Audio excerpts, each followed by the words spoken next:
Hi friends, welcome to గుమగుమలాడే వంటలు.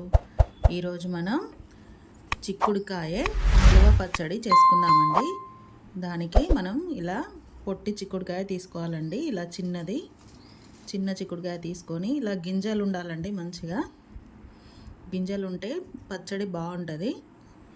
ఇప్పుడు ఈ చిక్కుడుకాయను మనం ఇలా కొస్సలు ఉంటాయి కదండి, ఇవి నారలు ఇలా తీసేసుకోవాలి. ఇలా 2 సైడ్లు తీసేసుకొని పెట్టుకోవాలి. చూడండి, చిక్కుడుకాయ అంతా మనం ఇలా నారలన్నీ తీసేసుకొని ఉంచుకోవాలి. ఇలా మంచిగా తీసేసుకొని పెట్టుకోవాలండి నారలన్నీ. ఇప్పుడు మనం పచ్చడి ఎలా తయారు చేసుకోవాలో చూద్దాము. ఇలా తీసేసుకొని అన్నీ పెట్టేసుకోవాలి. చూడండి, మనం చిక్కుడుకాయ పచ్చడికి చిక్కుడుకాయలన్నీ నారలు తీసి పెట్టేస్తాం కదా. ఇప్పుడు కడాయి పెట్టి ఆయిల్ వేసానండి. ఆయిల్ వేడవుతుంది.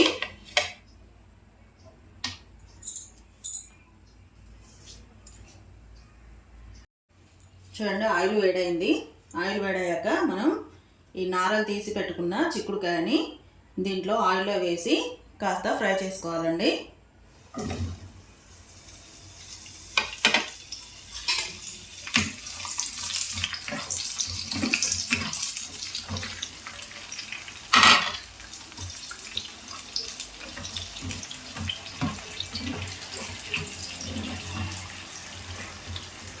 బాగా ఫ్రై చేసుకోవద్దండి. కొంచెం దీనిపైన ఉన్న పొట్టు కొంచెం మెత్తగా అయ్యే వరకు ఫ్రై చేసుకోవాలండి ఆయిల్లో.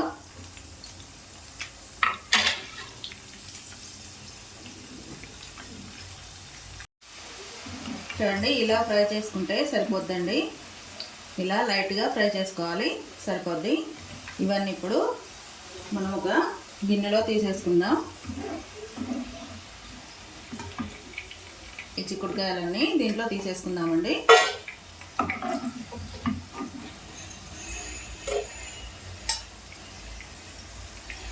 చూడండి, ఈ విధంగా ఆయిల్లో మగ్గిపోతే సరిపోతుందండి. చూడండి, ఇది చింతపండు గుజ్జు అండి. చింతపండు నానబెట్టి ఇలా చిక్కగా గుజ్జు తీసుకొని పెట్టుకున్నాను. ఇప్పుడు మనం చిక్కుడుకాయ వేయించిన ఆయిల్లోనే ఈ చింతపండు కూడా వేసి దగ్గరికి వచ్చేలాగా వేయించుకోవాలండి.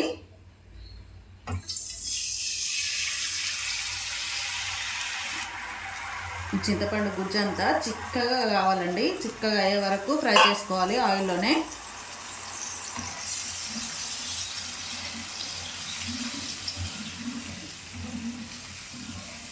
మనం చిక్కుడుకాయ ఫ్రై చేసిన ఆయిల్లోనే ఈ చింతపండు వేసి మొత్తం చింతపండు అంతా దగ్గరికి వచ్చేలాగా ఫ్రై చేసుకోవాలండి ఆయిల్లో.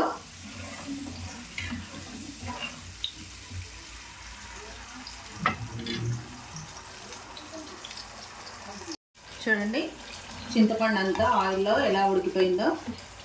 చూడండి, చింతపండు ఉడికిపోయి మనం వేసినప్పుడు ఎలా ఉందండి, వాటర్ లాగా ఉంది కదా. ఇప్పుడు చూడండి, దగ్గరికి అయిపోయింది. దీంట్లో ఉన్న ఆయిల్ అంతా బయటకు వెళ్ళేసి వచ్చింది. చూడండి, కడాయిలో ఆయిల్ చూడండి. ఇలా ఉడికించుకున్నాక దీన్ని పక్కన పెట్టి చల్లారాలండి. ఇది మొత్తం చల్లగా కావాలి.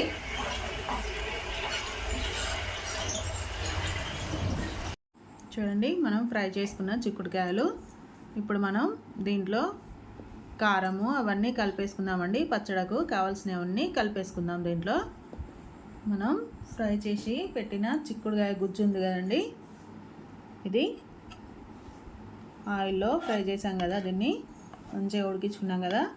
ఇది ఇప్పుడు ఈ చిక్కుడుకాయలలో వేసేసుకుందాం.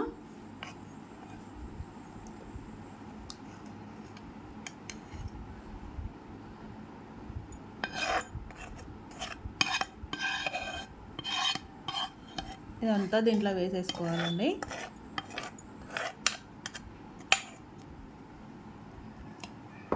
చూడండి, ఇంత చిక్కగా అయ్యేలాగా ఆయిల్లో ఉడికించుకోవాలి. ఉడికించుకొని దీంట్లో కలిపేసుకోవాలి. చిక్కుడుకాయలల్లో మనం ఫ్రై చేసుకున్న చిక్కుడుకాయలల్లో కలుపుకోవాలి. దీంట్లోనే మనం ఈ చింతపండు చిక్కుడుకాయకు సరిపడా కారము కారపొడి వేసుకోవాలి. జీలకర్ర మెంతులు వేయించి పొడి చేసుకున్నదండి ఇది.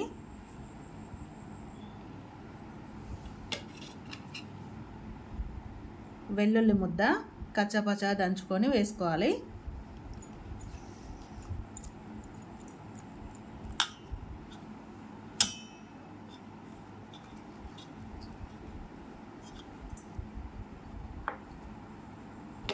దాంట్లో మనకి టేస్ట్కి సరిపడా ఉప్పు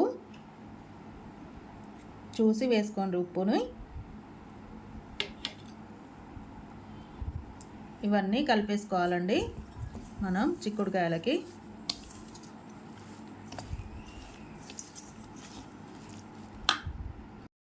చూడండి, మనం కారము, జీలకర్ర మెంతులు వేయించి వేసుకున్న పొడి, వెల్లుల్లి ముద్ద, ఉప్పు, చింతపండు ఇవన్నీ వేసి దీంట్లో కలిపేసుకున్నాం కదా. తర్వాత దీంట్లో తాలింపు కలుపుకోవాలండి. చూడండి, ఎండుమిర్చి, ఆవాలు, జీలకర్ర తాలింపు వేసుకున్నాను. ఇది కూడా దీంట్లో కలిపేసుకుందాం. ఇది చింతపండు ఇట్లా మొత్తం చల్లారాలండి. చల్లారినాక కలుపుకోవాలి.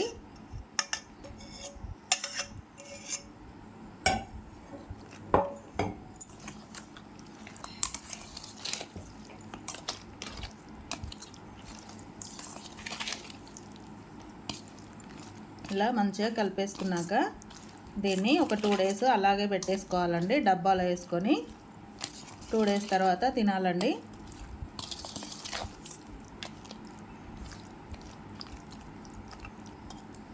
చూడండి, చిక్కుడుకాయ నిల్వ పచ్చడి.